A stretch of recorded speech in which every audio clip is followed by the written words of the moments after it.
नमस्कार महाराष्ट्र. नमस्कार राकेश बापटचे फॅन्स. तुम्हाला सगळ्यांना माहितीच आहे, माझा भाऊ Rakesh Bigg Boss Marathi season 6च्या हाऊसमध्ये सध्या आहे. गेल्या काही दिवसात जे घडलंय ते अतिशय टोटली अनएक्सेप्टेबल आहे. ब्रीच ऑफ लीगल रूल्स आहे. त्याचा निषेध आम्ही अतिशय डिसेंटली नोंदवलेला आहे पुराव्यांसकट. आजच मी आता जिममधनं आले. मी सोशल मीडिया बघत होते तेव्हा लक्षात आले की विशाल कोटियांची PR टीम काही व्हिडिओज आता बनवण्यात बिझी झाली आहे आणि ते शेअर करते. 2 गोष्टी मला त्यांना सांगायच्या आहेत. पहिली गोष्ट, पर्सनल लाईफबद्दल स्वतः बोलणं, शेअर करणं हे प्रत्येक कॉन्टेस्टंटनी कुठल्या ना कुठल्या पॉईंटवरती केलेलं आहे.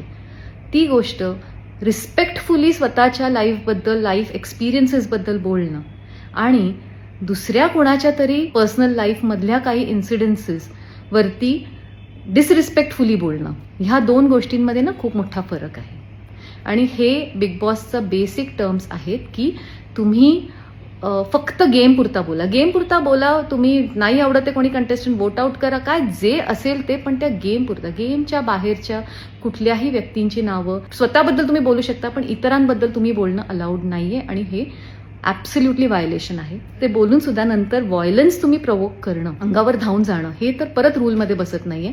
सगळं ऑन कॅमेरा आहे. जे ऑन कॅमेरा आहे त्याच्यावरती या एका इश्यूवरती आम्ही बोललेलो आहोत आणि तेवढंच बोललोय कारण राकेश इथे नाहीये to defend the people in his life. तो तिथे करतोच आहे आतमध्ये, पण आता तो बाहेर नसल्यामुळे आम्हाला हे सगळं बोलायला लागतंय. दुसरे काही व्हिडिओज मी असे बघतीये की ज्याच्यामध्ये ही टीम ना बाहेरच्या व्यक्तींना, अजून सुद्धा बाहेरच्या आणि जुन्या काही असोसिएट्सना, प्रोफेशनल, त्यांनाही ह्याच्यामध्ये त्यांचे स्निपेट्स आणि त्यांचे व्हिडिओज वापरतात विदाऊट एनीबडीज कन्सेंट. हे साफ चुकीचं आहे. चूक झालीये तर एक्सेप्ट करा ग्रेसफुली. त्या चुकीला जस्टिफाय करण्यामध्ये आतमध्ये जी चूक झाली आहे ती सेम चूक तुम्ही करताय.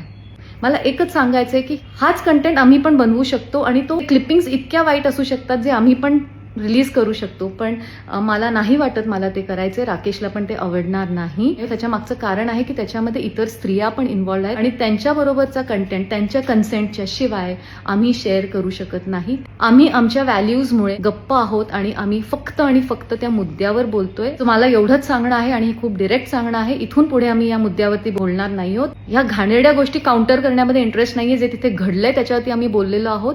हे महाराष्ट्राला माहिती आहे. हे ऑडियन्स सुज्ञ आहे.